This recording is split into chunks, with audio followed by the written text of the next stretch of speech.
Bismillahirrahmanirrahim.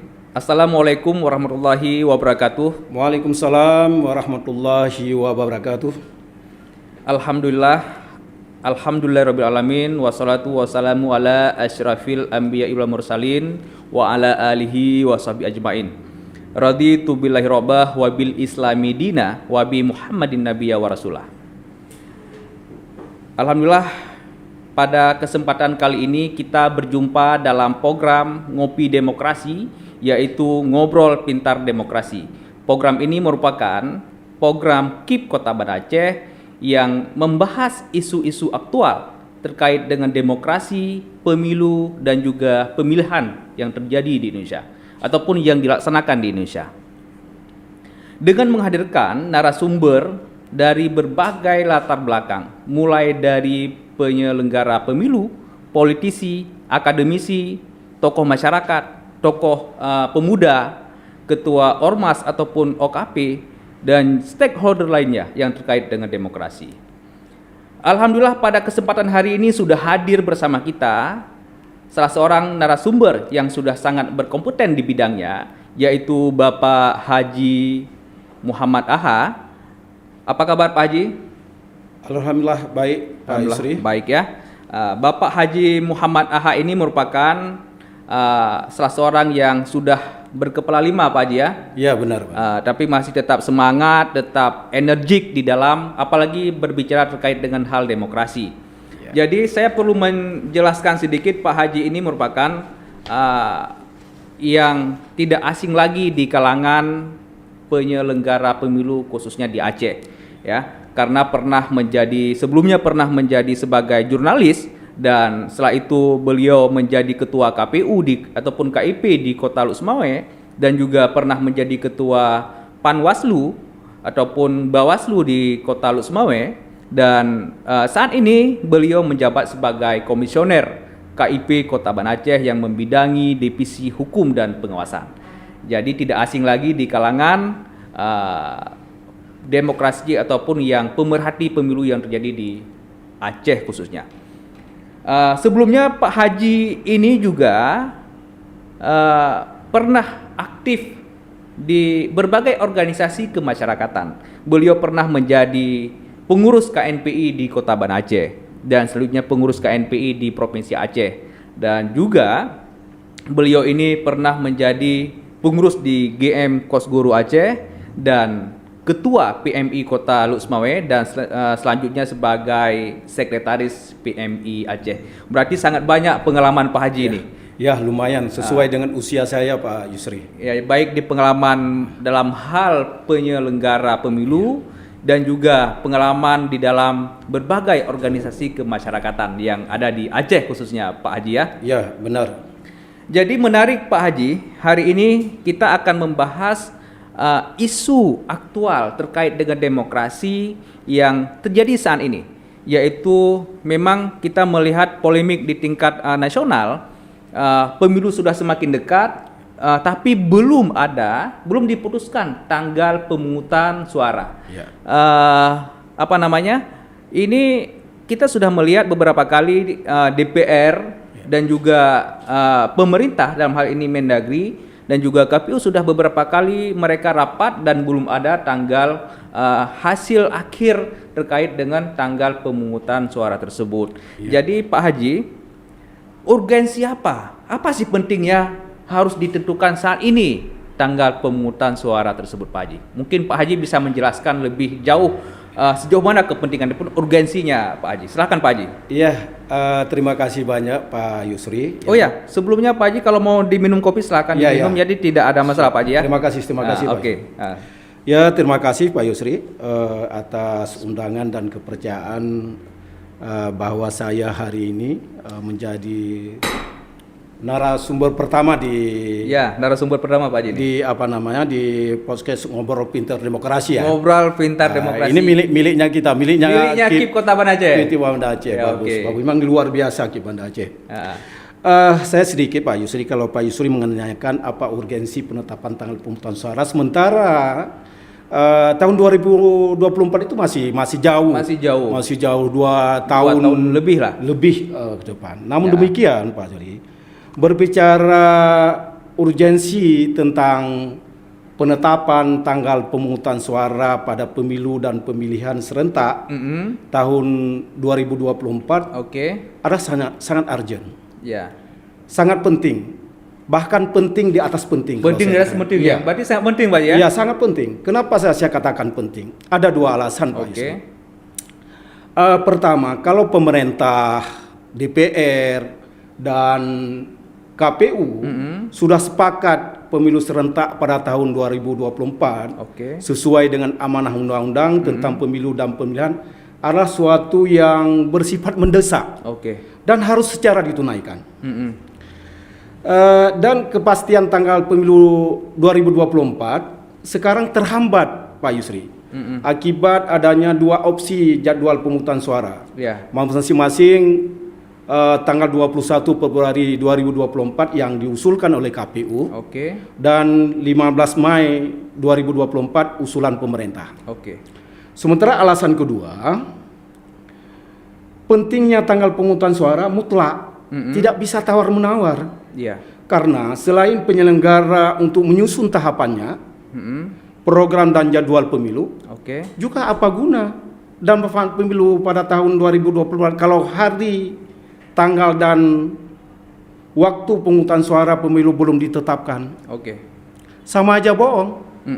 Tidak ada pemilu di tahun 2024. Katakanlah kalau yang kita paksa, katakanlah jika gong pertanda mulainya pemilu dapat kita rangkai dalam sebuah kegiatan atau sering kita sebut selaku penyelenggara dengan deklarasi pemilu berintegritas dan damai, misalnya. Tetapi kalau untuk berakhir pemilu, tidak ada kalimat yang bisa saya utarakan di sini.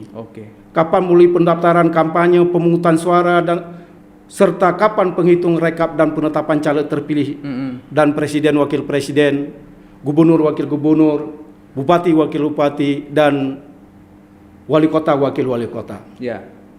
Kalau boleh saya berperibahasa sedikit, peribahasa ala kadar. Ala kadar. Jangan ala kadar Pak Haji. Harus lebih ini sama namanya karam di darat. Karam di darat. Apa makna dan pengertian kalau kita gunakan peribahasa ini? Mustahil bisa karam di darat kecuali ada bencana banjir atau tsunami seperti yang pernah dilanda di Provinsi Aceh, khususnya di Banda Aceh. Itu jadi bagaimana satu sisi bahwa kita membicarakan bahwa pemilu serentak sudah sepakat di 2024. Sementara tanggal sampai hari masih tolak tarik kita. Nah, maka itu sangat penting diawali dulu dengan penetapan penentuan tanggal pemungutan suara. Sementara kalau pemilihan yaitu pilkada itu sudah sepakat apa yang diusulkan oleh KPU yaitu pada tanggal 27 November 2020 sudah sepakat dan pemerintah pun sudah sepakat. Kita berbicara terkait dengan penentuan tanggal penetapan hari pemilu itu siapa sih sebenarnya yang berwenang? Saya melihat ini beberapa kali mereka itu ada KPU, ada Bawaslu juga dan juga ada Mendagri juga dan juga ada DPR yaitu Komisi 2. Sebenarnya siapa sih yang berhak penentuan tanggal ini? Tentunya Pak Haji ini ahli hukum ya, karena Pak Haji Muhammad Aha ya, ahli hukum. Jadi siapa Pak Haji? Lagi-lagi Pak Yusri berbicara kewenangan ya, supaya jangan salah. Kita harus buka kitab kalau hal itu. Maksudnya kita harus buka undang-undang. Nah, kalau tidak salah saya membaca dan mengamati Undang-Undang Nomor 7 2017. Di sana ada dua pasal yang sama. Dua pasal membicarakan yang sama.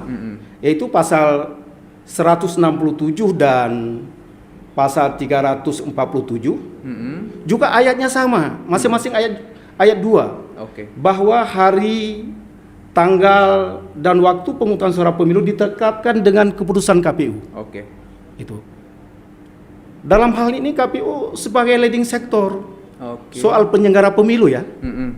Nah, berarti kewenangan itu ada di KPU sebenarnya. Kewenangannya ada di KPU. Ya, tentu dalam prosesnya harus dilakukan konsultasi dengan pemerintah, dengan Ya. DPR. Artinya KPU yang berwenang menetapkan jadwal pemilu. Kemudian baru meminta pendapat pemerintah dan DPR sesuai ketentuan berlaku. Oke. Sementara secara teknis Mm-mm. bahwa hari H itu dituangkan dalam peraturan KPU tentang tahapan program dan jadwal nantinya. Izin saya mengutip sebuah pernyataan Profesor Jimli Al-Sidiki. Oke, Pak Haji. Beliau mengatakan bahwa tegaknya hukum juga perlu dibarengi dengan tegaknya etika bernegara. Jadi jika kita amati juga Pak Haji, kita amati yang terjadi di DPR ya Ya. Pak Haji ya, khususnya itu partai-partai penguasa, ataupun partai-partai yang memang mereka punya kursi yang sedang berkuasa di DPR. Kita melihat DPR ini lebih lebih mendukung usulan dari pihak pemerintah dalam hal ini Pak Haji. Ya, ya. Jadi bagaimana pendapat Pak Haji terkait hal ini? Ini pertanyaan menjebak saya, Pak Isu. Jangan giring saya ke jurang. Ya, aduh Pak Haji. Saya masih mau menjadi penyelenggara, Pak Isu. Masih mau jadi penyelenggara. Iya. Ini jebakan ini kayaknya. Ini bahaya sekali ini. Ya. Namun demikian saya mencoba menjawab hal itu. Kenapa partai yang berkuasa, katakanlah partai hasil pemilu 2019. Ya, maaf saya tidak bermaksud menciptakan dalam kata petik bermusuhan dengan pimpinan dan pengurus partai peserta pemilu 2019 khususnya, dan partai baru calon peserta pemilu pada tahun 2024 pemilu mendatang. Oke. Inilah politik, Pak Yusri. Kalau kata orang pintar, lobby politik itu dapat mengalahkan dasar hukum dan ketentuan yang berlaku. Oke. Namun maaf sekali lagi, saya tidak sependapat hal ini. Bahwa lobby politik itu dapat mengalahkan hukum dan ketentuan berlaku. Oke. Tetapi saya percaya dan setuju apa yang dikatakan orang kampung saya, Pak Yusri. Katanya di Indonesia ini, Indonesia tercinta ini, tidak ada yang menjadi dasar hitam di atas putih. Oke. Kecuali tai cecak katanya. Cecak Ya, kayu cecak kan ada sebagian putih, ada sebagian hitam. Itu dia. Ya. Maka dia sementara yang ada hitam di atas putih itu di tai cecaknya. Oke. Iya, luar biasa. Makanya itu partai politik jangan latah. Masa mendukung yang salah dan menyalahkan yang benar. Ya. Namun di sisi lain, bahwa partai politik atau DPR membenarkan bahwa yang membahas penetapan sebuah undang-undang atas usulan pemerintah, bahwa pihaknya di DPR. Oke. Seperti Undang-Undang Nomor 7 2017 Ya. tentang pemilu. Tentang pemilu. Padahal di dalam lembaran penjelasan undang-undang ini, Undang-Undang Nomor 7 2017 bahwa pasal 167 dan 347 tertulis dengan kalimat jelas. Oke. Nah, berarti maka sangat mustahil bisa multi tafsir. Kenyataannya dan fakta berbicara hingga hari ini jadwal pemilu 2024 masih tolak tarik sejumlah partai pendukung usulan pemerintah. Ya. Yaitu pada tanggal 15 Mei 2024. 2024. Sementara usulan KPU 21 Februari 2024 dianggap tidak tepat. Tidak tepat. Dengan berbagai macam alasan dan pertimbangan. Oke. Ini yang lucunya sekali. Para jelas-jelas bahwa yang berkewenangan itu ada di KPU, tapi apa yang diusulkan oleh KPU ditanggapi oleh partai yang ada di DPR hari ini lebih cenderung bahwa sudah benar, sudah tepat apa yang diusulkan oleh pemerintah. Demikian Pak Yusri. Oke, memang kita melihat Pak Haji carut marutnya bangsa kita, negeri kita ini, kita melihat sangat berbagai macam polemik yang terjadi di. Saya minum dulu Pak Haji. Ya silakan Pak Haji diminum, silakan. Ini kita memang namanya aja program ngopi ya. Ngopi ngobrol demokrasi. Demokrasi, ngobrol pintar demokrasi sambil kita ngopi Pak Haji. Bismillahirrahmanirrahim. Luar biasa memang. Jadi terkait dengan jadwal pemilu 2024, adakah pesan khusus Pak Haji? Pesan khusus Pak Haji terkait dengan carut marut terkait dengan penentuan ataupun penetapan jadwal hari H pemilu 2024 ini? Iya. Saya ada pesan khusus terutama kepada pemerintah. Pemerintah jangan memaksa kehendak. Dan menelan ludah sendiri dalam tanda petik. Kembalikan kewenangan pelaksanaan pemilu kepada penyelenggara pemilu sesuai ketentuan yang ada. Seharusnya pemerintah, kalau melihat ini seharusnya pemerintah memastikan bahwa pelaksanaan pemilu sudah sesuai dengan undang-undang dan yang ada. Ketentuan yang berlaku. Dimulai dari penetapan jadwal hingga penetapan siapa terpilih. Jadi pemerintah janganlah coba pemerintah apa konon bahwa aturan itu dibuat oleh pemerintah, disahkan oleh pemerintah bersama DPR, maka coba ditegakkan, kembalikan kewenangan itu kepada KPU, insya Allah bahwa benar-benar kalau memang sudah sepakat sesuai aturan bahwa tidak ada revisi lagi tentang undang-undang pemilu, maka yang diamanahkan bahwa pemilu serentak itu di tahun 2024. Oke, Pak Haji, terima kasih kita sudah hadir berdiskusi dalam program podcast Ngopi Demokrasi ini, Pak Haji. Sangat banyak hal yang saya dapatkan pada hari ini. Nah, tentunya juga ini menjadi pencerahan bagi sahabat pemilih ya, bagi sahabat pemilih semuanya menjadi pencerahan terkait dengan siapa yang berwenang dalam penentuan tanggal hari H pemungutan suara pemilu 2024. Semoga diskusi kita ini bermanfaat Pak Haji bagi kita semua dan khususnya bagi sahabat pemilih dimanapun berada. Dan podcast ini akan kita siarkan melalui channel YouTube resmi KIP Kota Banda Aceh. Dan juga bagi sahabat pemilih semuanya yang belum subscribe KIP channel YouTube KIP Kota Banda Aceh, silahkan di subscribe, di like dan juga di share untuk semuanya. Semoga ini bermanfaat untuk kita semua. Saya akhiri, billahi taufik wal hidayah. Wassalamualaikum warahmatullahi wabarakatuh.